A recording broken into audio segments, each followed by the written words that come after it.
Welcome to the Better Two podcast. I'm your host, Donna. Today's guest is Robert Schreiner. Robert has a book out called The Wolves and the Greyhounds, and it talks about World War One and a very small battle that most people don't know about. So check it out.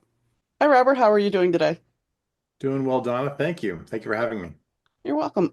So you have a colorful background, and you started off on your writing journey because of one of your children's projects, a history project. Isn't That's it right. interesting how some things lead to another thing? So tell us a little bit about how this all came about with your book. Sure. That when all of our kids we have three children, and they're all about a year apart in age, and they're a year apart in school. And so each of them had the same history teacher for their freshman year of high school. And in that history class, the teacher focused on the First World War and wanted, they had an assignment that varied slightly from year to year, but the general assignment was that each of the students had to uh, essentially write a journal as if they were a participant in the First World War, and they could be a soldier, they could be a nurse, they could be someone who flew a plane or drove a boat or whatever it was. They could sort of decide what they really wanted to do. But they had to write this journal, and so they had to do all the research to be able to put together something that sounded realistic. And then, of course, they got to do fun things like make it look aged, like it was 100 years old, and bind it in leather and things like that. So we got to help our kids, sort of, with this project as you would do. Mhm. And one of the it's kind of a rare circumstance where our kids, nerdy dad with all of his military history books was actually useful for something other than driving them to a school function. So all of a sudden, I had all these books that might actually be useful. So I was giving the kids these resources, and as part of that, I would look at some of the books to see how, if they were appropriate, if it was something they could use. And in that process, I came across a passage about the Battle of Coronel in the First World War. And even though I'm a military history buff and I read all kinds of things about, all kinds of battles and wars and all kinds of things, I didn't know really anything about the Battle of Coronel. And it was intriguing, and the backstory was a little intriguing. And so I let the kids do their thing, but that stuck in my head. And so I looked at this battle some more and did some more research. And by the time the third child had done their project, I was really hooked about this story, and I had actually ordered some additional resources. I bought some old out of print books online. I had actually gone, I'd really, talking about nerding out, I had really done that with respect to this particular event in history. And I became convinced that this real story was an extraordinary inspiration for a fictional book. I thought I could really write a story about these events and you know talk about it in a way that you wouldn't be able to in a nonfiction account, where you could really get into the heads of the characters and what they were doing and their motivations and all of that. And so that really was the inspiration for it, was those history projects from our high school age kids.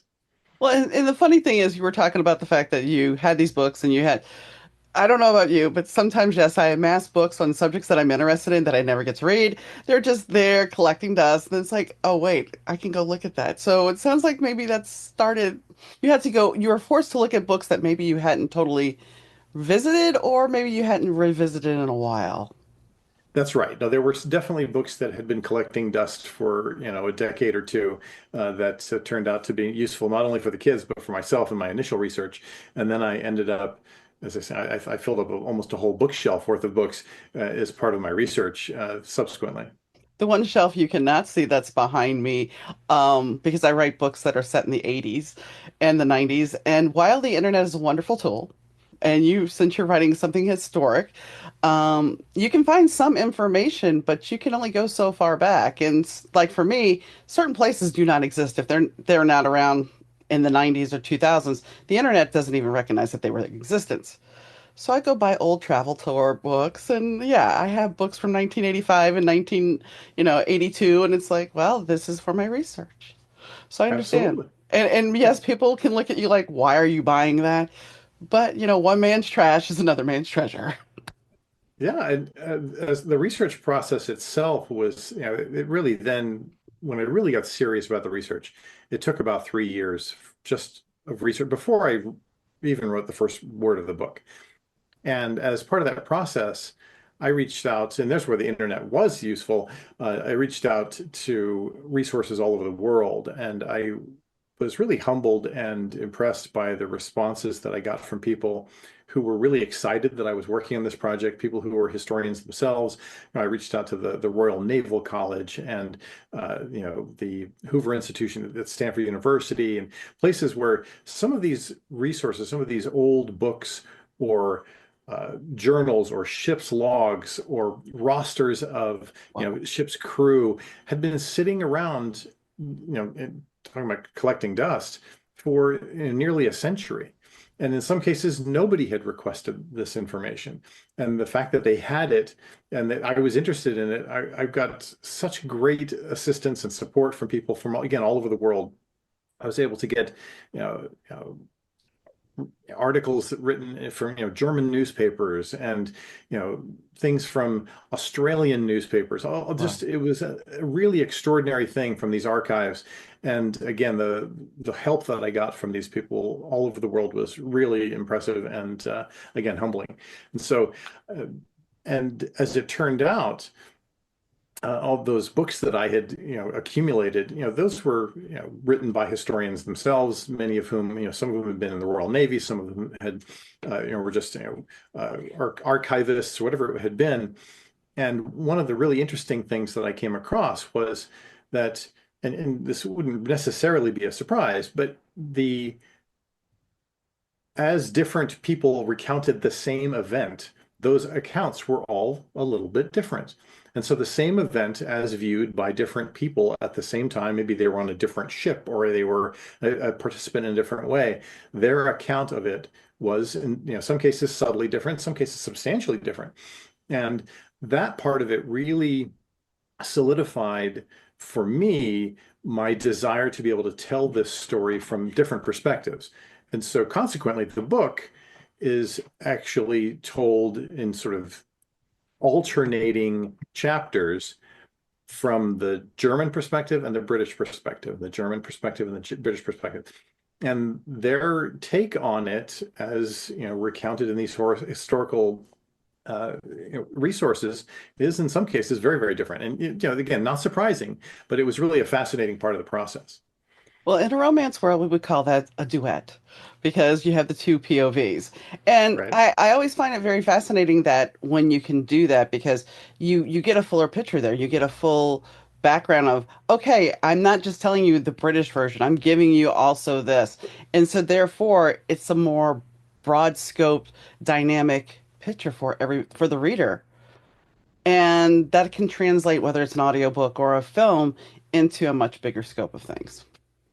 And that was my intent. I really wanted to tell this story from as full a perspective as possible. Unlike a lot of uh, you know, military thrillers or in books that might be comparable, there really isn't a bad guy in this story. I mean, there are folks who do things that could be, considered villainous. There are folks who do things that would be considered cruel or perhaps dishonorable, and that's as close to villainy as it gets, really, I think. I really tried to convey the story as accurately as possible, uh, um, but that part of it is being able to tell that story as fully as I could really became an important part of the process for me. Yeah, because as it turns out, it didn't really matter who had the advantage at a given period of time, who was likely to win a given battle. Both sides were terrified. Both sides were fearing for their lives and missing their families and far from home and cut off from communication. And there were so many parallels, regardless of which side the combatants were on. And I wanted to be able to convey that human element to it. They weren't just and again, it's a work of fiction, but I did try to hew to the actual historical timeline as closely as possible. But I think you make a valid point with that because when you look at war, we don't think about the human element of it. We think about, okay, they did this to us. We're going to go over there and we're going to do this. And this is somebody that's never going to see the battlefield that is now commanding you to go do this. And so we don't look at the person that is maybe they're proud to be fighting for their country. I'm not saying that that wouldn't be the case, but we take out the human element of they're fearing for their life. They are doing their job. They're missing their family. They are dealing with possibly watching somebody die in front of them. Multiple people die. They with the possibility of having to kill somebody. We don't look at all those elements. We just think, oh, we're going to go take over this place or we're going to go fight for this. But what about the human element in it? And so what you're saying is you brought that in there, and that's an amazing story because most of the time when you watch a war movie, they touch on that slightly, but you don't have the full picture. Right, and I really wanted to convey that as much as I could. I mean, yeah, and this was, it was a different era in terms of technology at the time, and now I think, tend to take for granted our global connectivity and the amazing technological means that we have to communicate. But back in 1914, voice-to-voice radio didn't yet exist. Mm. There were radio communications between ships and ships to shore and vice versa, but it was all encoded. Think kind of the Morse code type of thing. These were encoded signals that had to be decoded into something that could be read and interpreted and then sent back again. Very cumbersome process. Certainly not something that was easy to do in real time, especially in a dynamic combat environment. And there certainly wasn't the ability to talk to somebody back home. And if one of the things that is a common theme in the book and it's a theme in the book because I encountered it so often in the research, was the idea of writing letters home and getting letters back, and just encountering a newspaper occasionally. And so we now have really abandoned the idea of writing letters to people. We can rip off an email or a text and reach somebody across the world, but really not that long ago, writing a letter was the best way to reach someone who lived in a farther than the town next door, kind of a thing. So, and certainly in 1914, when folks who were assigned to a combat vessel, whether they were German or British, would write letters home, and they would generally stack them up, and when they got to a port of call, they would those letters would be bundled from all the crewmen and they would be sent ashore to the local consulate to be sent home. And of course, those bundles of letters would then be put on a ship, and that ship would take, maybe a month or two to get to where it was going. And then their loved ones would get a stack of letters from whoever, their husband who was assigned to the ship far, far away. And a lot would transpire between the time that those Mm. letters were sent to the time they were received. And and what would often happen on the other way is that their families would write them letters, not knowing anywhere they would be.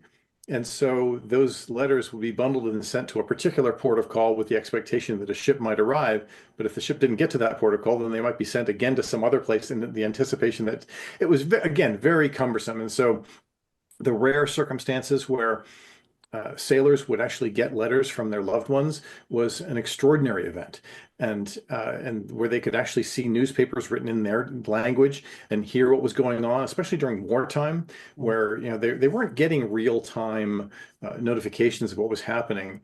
And the events of this book took place in the South Atlantic and the South Pacific, and very, very far away from the war in Europe.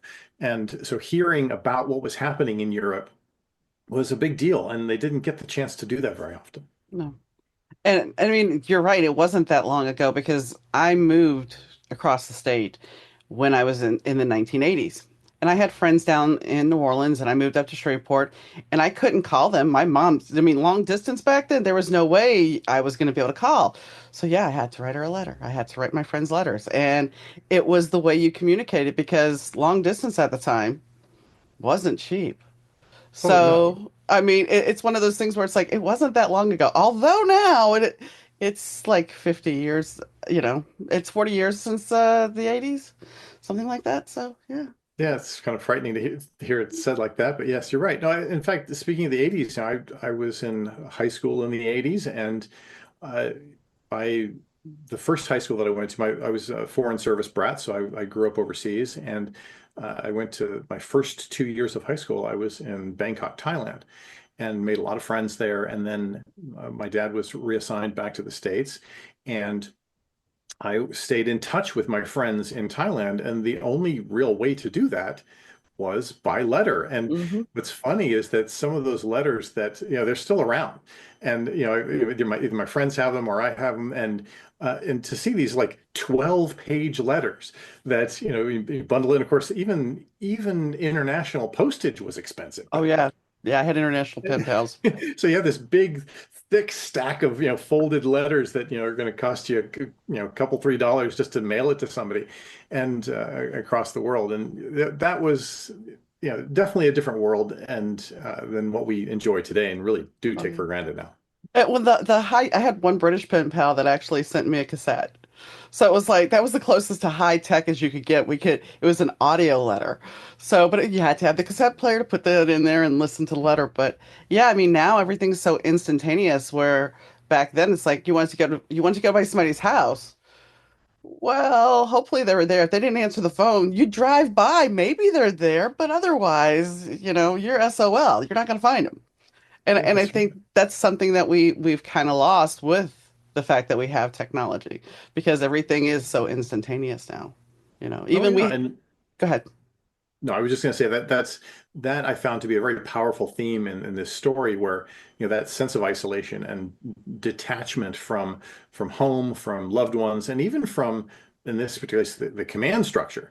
So you're being, the commanders, whether they're at the Admiralty in London or at the Admiralstab in Berlin, whether they are, they're sending those orders out, but how long does it take to get those orders out to the field? What has happened by the time those orders are received, and in many cases, the circumstances, the operational circumstances, the tactical circumstances had changed enough that those orders were really obsolete before they ever arrived. And when thousands of people's lives are hanging in the balance because of the way those orders are going to be interpreted, that mattered a lot. And and in this particular case, it really affected the course of the events that took place. Do you think that your job, you worked for the CIA at one point. Do you think your job actually helped you with your research, helped you be able to dig into stuff more? I mean, I worked as an insurance adjuster, and one of my favorite parts of my job was the research I had to do in accident investigation. So I don't know that that's what you did in the CIA, but was that part of your ability to dig in and really research? Because I know a lot of writers that were just like, well, I didn't do that research. I just figured it was this way. There are other writers that are hardcore like you and me, but some writers are just like, whatever. Nobody's going to go back and look. But there's one reader that's going to come back and say, that's wrong. Well, and I thought about that actually quite a bit. That the folks that are out there who are really into this, the handful of other people in the world who might be really into this subject, and I did want to get all those details right. And to the point where, I mean, in this book, I perhaps went a bit overboard. I mean, if for example, the officers standing on the bridge of the ship, or they see the moon, the phase of the moon on that day and that date is absolutely correct. And I went to that kind of level of detail. But to get back to your original question, yes, I would say yes. I mean, the work that I did at the agency, there was a lot of military analysis involved, and getting those kind of details right and making sure that you have checked your sources, and it's validating sources is a big deal in the intelligence world. Again, because people's lives are at stake, because there are very heavy duty, things that are at play in the geopolitical world and the military world.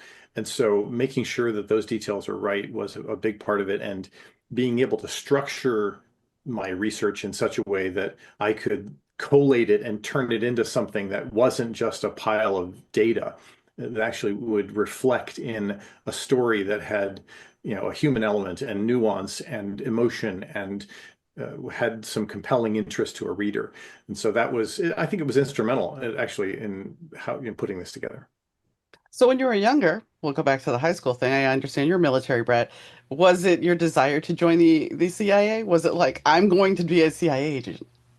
I thought about it. I mean, again, as so I certainly had considered it as a child, and I played around. I considered going into the military. I considered going into the intelligence world, and I actually my first job at the agency was as an intern when I was in college, and so I did a collegiate intern program for 4 years, and uh, that was a really great way for me to kind of put my toe into that world.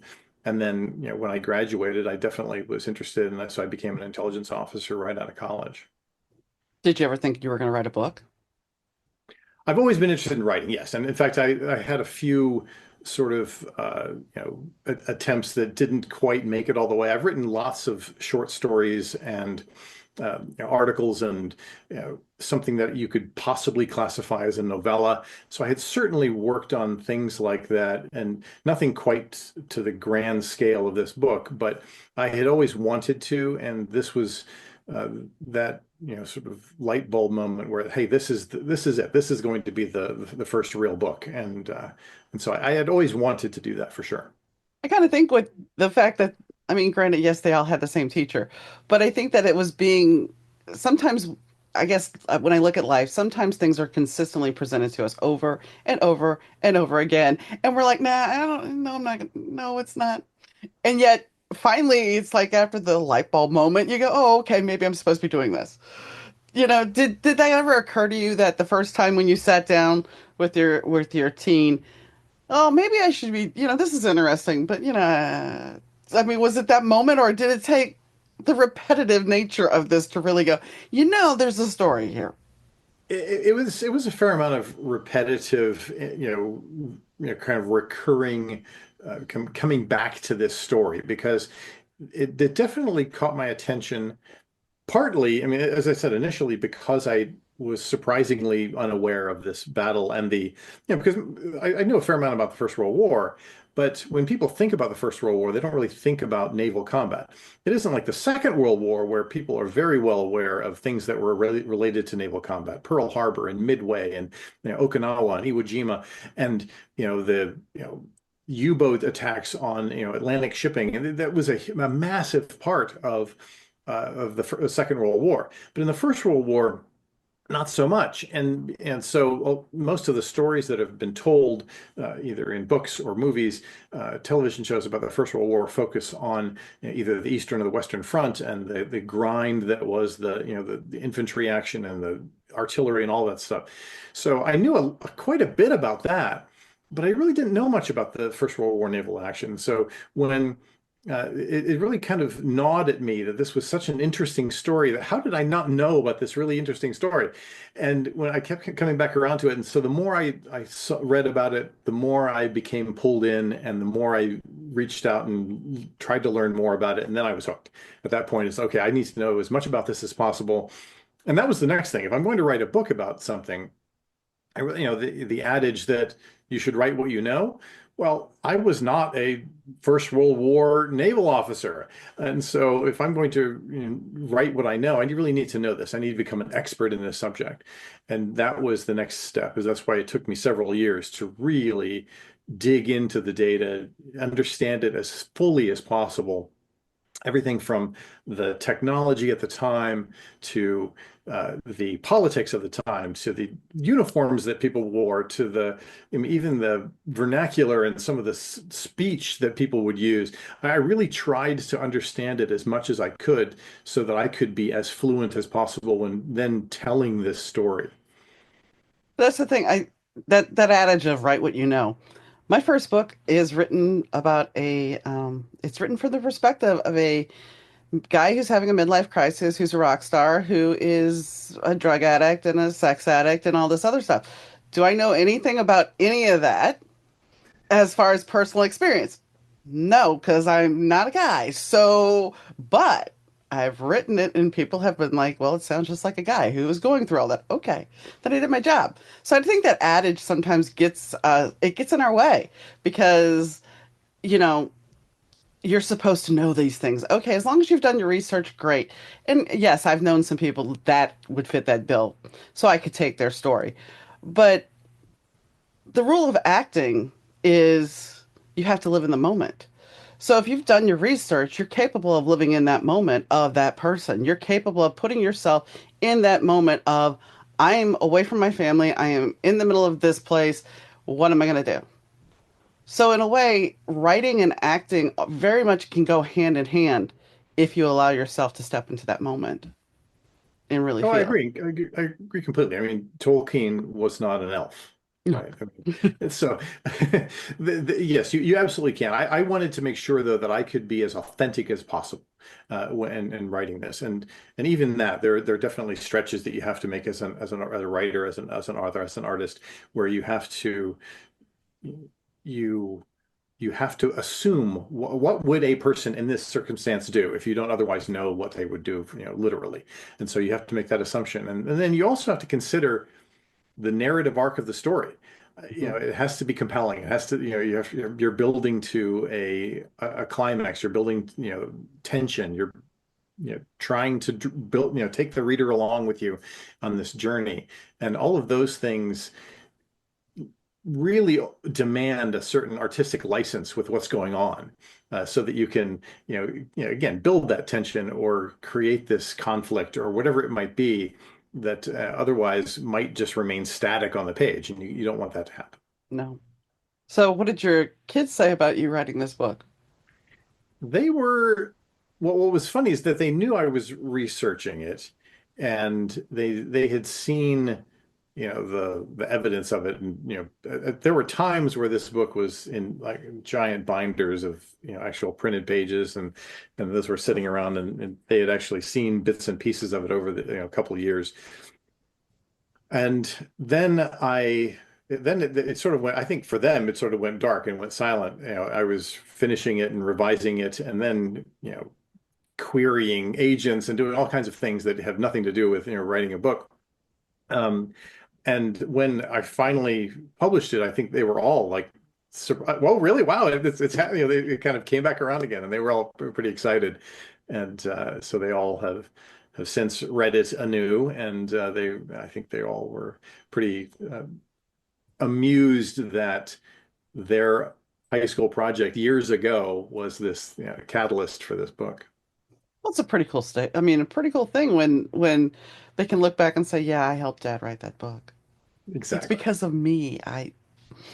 And I mean, I'm sure there's a pecking order there because, well, I was first and I was, but I digress. So, what else?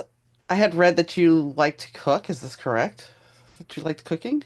I do, yes. Both my wife and I, we like to cook, and so occasionally there are kitchen duels. And so yes, we do like to cook, and uh, pretty much cover the whole range of cuisine. So sometimes there might be something Spanish going on. Sometimes there might be something uh, Vietnamese going on in the kitchen. You never know. There's all kinds of options there. So yeah, we really enjoy that.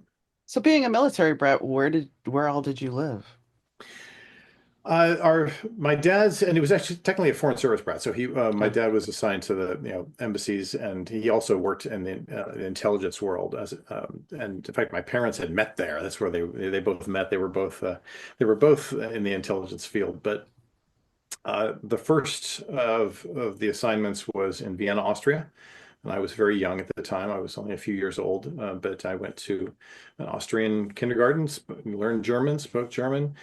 And then back in the States, then we went to England for well, 3.5, almost 4 years. And so I was a proper British schoolboy for those several years then. And then the last assignment was again in Thailand when I was in high school.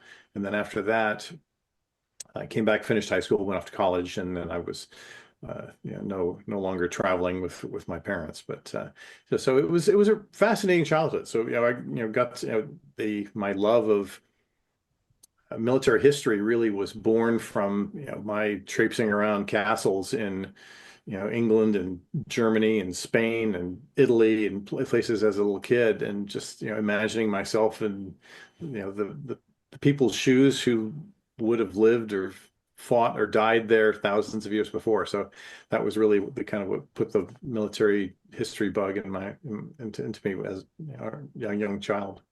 Well, and you were talking about learning German. So for you, when you were doing the research, it was very easy for you to get some documents possibly from Germany or of the archives and understand them. It was. I mean, it was certainly helpful. I mean, my German is admittedly rusty. I did take it again in high school and in college to keep up on it, but it was definitely helpful to not have to get translated versions of things that just weren't translated. German newspapers at the time, or again rosters of folks who were on the ship, some books and articles written by Germans at the time. And so, yeah, it was nice to be able to read that in its native form.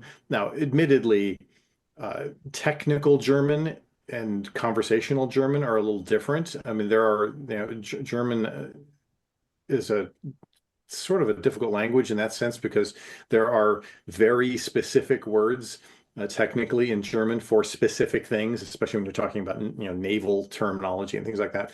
And so I definitely had to do some more research and kind of get some linguistic help with some of that stuff. But it was helpful. Yeah, but even in New Orleans, there's certain words that are not used outside of New Orleans in that state. Like median. Most places in the United States say it's a median. I grew up with the word neutral ground. Neutral ground. Neutral ground, yes. That thing in the middle of the road is a neutral ground. So So, somebody has to mow the neutral ground. yes, yes. And so when you're talking about these things, people look at you like, what?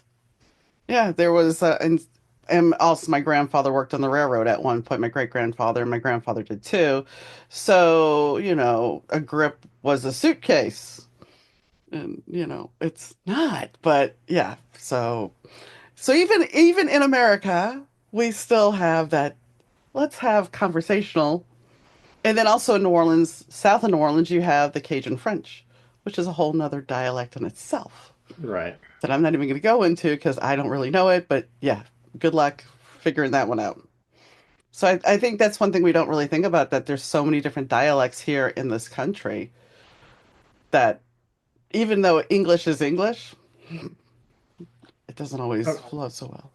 all right. Especially conversational English. That's definitely it's the broad range of things that And especially as you get older and the younger generations come up with different words or different meanings for words that you used to use. And yeah, Oh they have, yeah, and now that our kids are much older, we no longer are plugged into all of that slang, and so all we don't hear it. We'll have to wait for the grandkids to kind of re-educate us on what the latest slang words are for whatever is going on.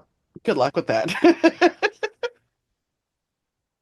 There's those moments where you start going, yeah, now I understand why my mom and my dad were just like, what are you saying? What are you doing? Yeah. I get it now.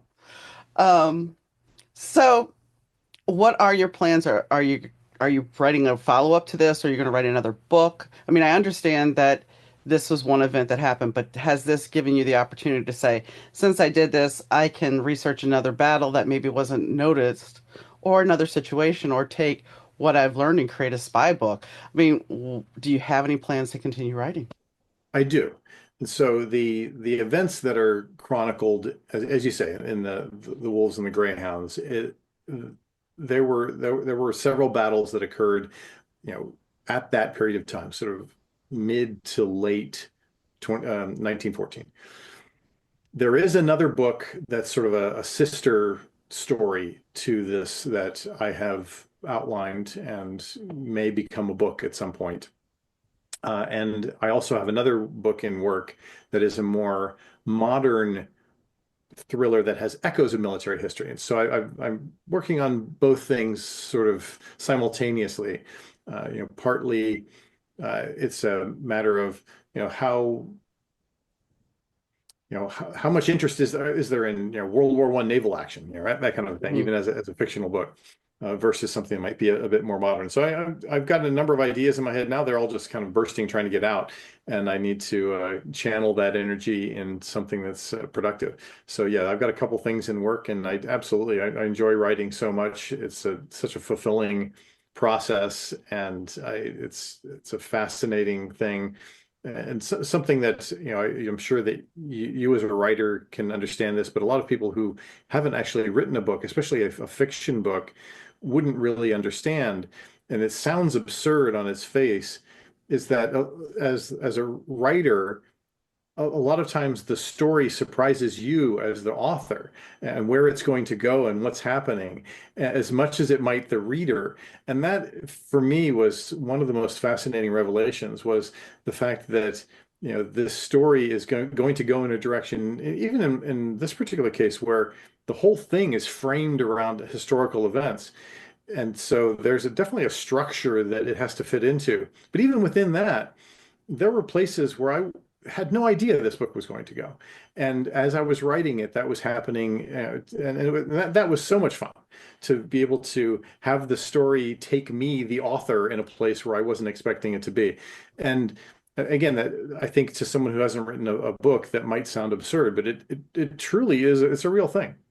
Oh, it does not sound absurd. When I was working on the first book, I uh, I was driving my husband to dialysis, and the main character of the book says to me, "I got a better ending for you." I'm like, "No, this is what this is going to be." He's like, "No, I got a better ending for you." I'm like, Fine." So I went ahead and I know people are like, "She's hearing voices." No, characters do that. They give you ideas, and so I ended up. He's like, "If you take my idea, you'll have more than one book."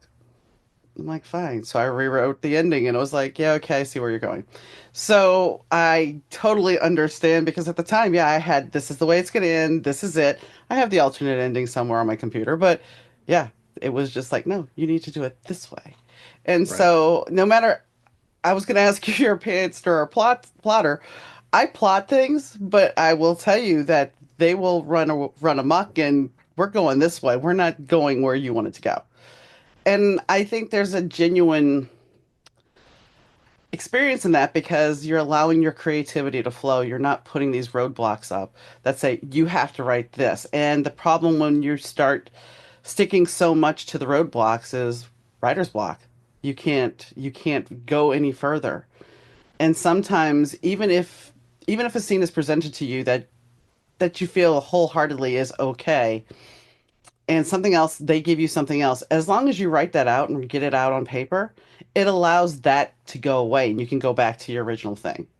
But sometimes you just have to get the other stuff out. Otherwise, you're not going to be able to focus back on what you need to focus, if that I makes agree. I agree. And there are times where that writing takes on a momentum of its own. And if you're on a roll, stay on the roll. And and it may not conform to what you had originally plotted out. And I'm definitely a plotter, and I'm definitely someone who's, created this structure.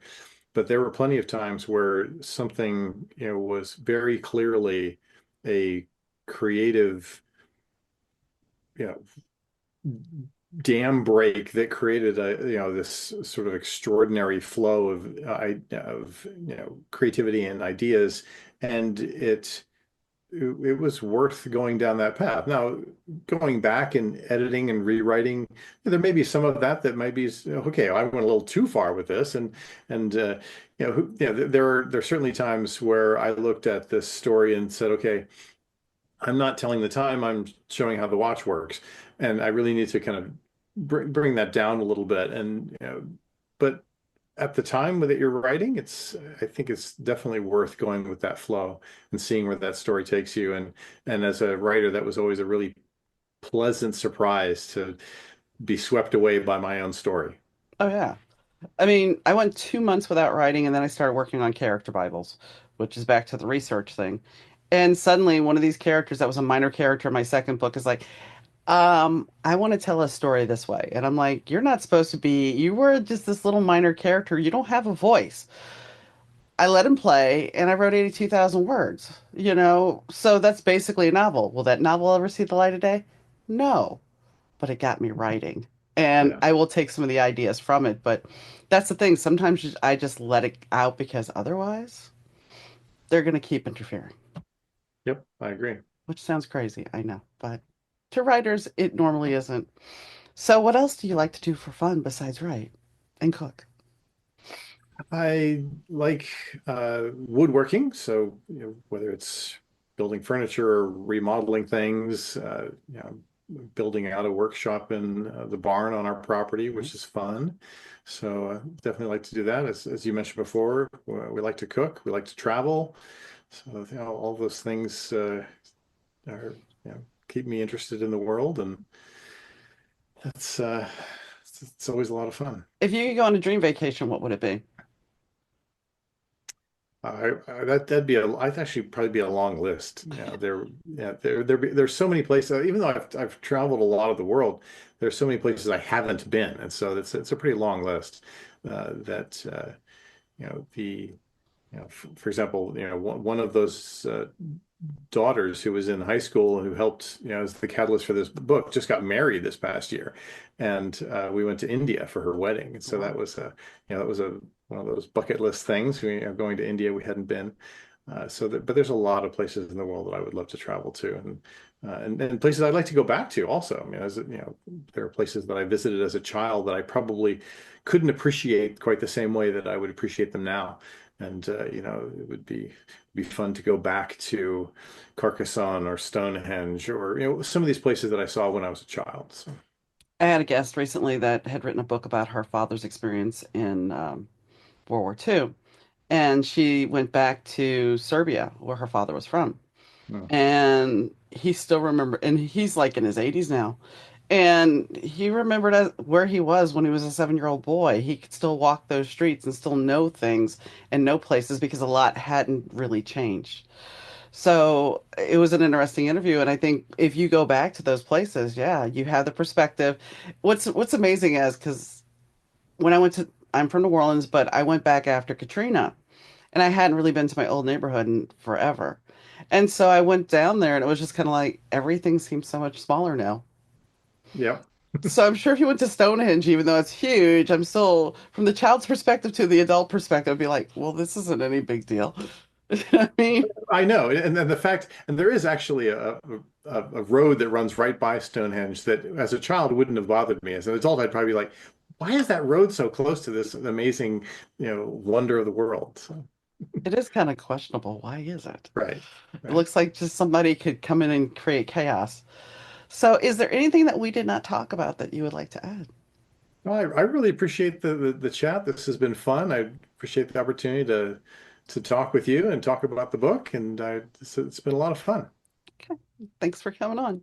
Sometimes when we wrap recordings, we end up having a conversation afterwards, and we should have taped this part, but I thought we were done, and so did he. And so I pulled out this book that actually was my father-in-law's, and it's from World War II when he was in the Navy. And so we started talking about history and it talked about the fact that sometimes you take and you weave things in. You weave little bits of people that you know, stories, mementos, family things, and weave that into your story. And that, of course, brought up the whole fact that, me with my little nitpicky about my Volkswagen convertible story with the editor. But I think it's important that we try to bring reality, even though it goes back to write what you know. Sometimes we pull from other people's stories. We know somebody went through a tragedy, and it's not that you're co opting their story, but you know what they went through. You knew their emotions, you knew their feelings. Like this book, granted, it's it's not in pristine condition. It's kind of the bindings bent and everything, but it has survived. And I mean, this is from 1954. So it has survived all this time. And I remember when we were cleaning out my late husband's parents' house after they passed, and somebody saying, "Oh, there's nothing of value in this house." Well, 10 to 1, this book would have got trash. But I've kept it and I will incorporate it as one of my characters' grandfather's books. So I think it's important that when you find a piece of history that we just don't discard it because learning if you discard history, then you're not learning everything you need to learn. History's important. There are lessons there. And sometimes, like Robert wrote, he wrote it from both the English and the German perspective. So you're getting a very dynamic picture because the one thing we don't think about is people are sent to war. They're sent to fight these battles. They're sent to fight these battles for people that will never leave or see these battlegrounds. And it's all because it's a cause. But there's a human element here. And war ultimately affects everybody. And when you think about the fact that when some of these people come back after not seeing their spouse or kids for that long, things have changed, especially today. So can you imagine not being able to hear from your person? Or, and that was something I didn't even bring up, but can you imagine, you know, getting a letter from your person after they're gone? That maybe somehow between the time that that letter was mailed and the time you get it, that you've got notified that they passed away. I mean, the horror, the shock. Granted, you still have their last words, but can you imagine the feeling? But his book sounds very fascinating. I used to love history, and I think history is an important thing that we all need to focus on and be aware of. Because if we don't, if we think things aren't real and this is manufactured and we don't pay attention to the truth of what we've done in the past, then we're destined to make the same mistakes again. So open your eyes and pay attention and look around and see what the world really has to show us. Look at our history, our true history. Listen to the stories of people that were there, of their experience, and pay attention. And pick up the fiction book if you want a good read. On that note, though, I will tell you to, I'd like to thank Rich Zai from Third Ear Audio Productions for the sound. I'd like to thank Fast Susie for the intro and outro music. And I'd like to thank you for listening. And whenever you're listening, I hope you have a wonderful day, evening, whenever it is. And I'll catch you next time, guys. Bye.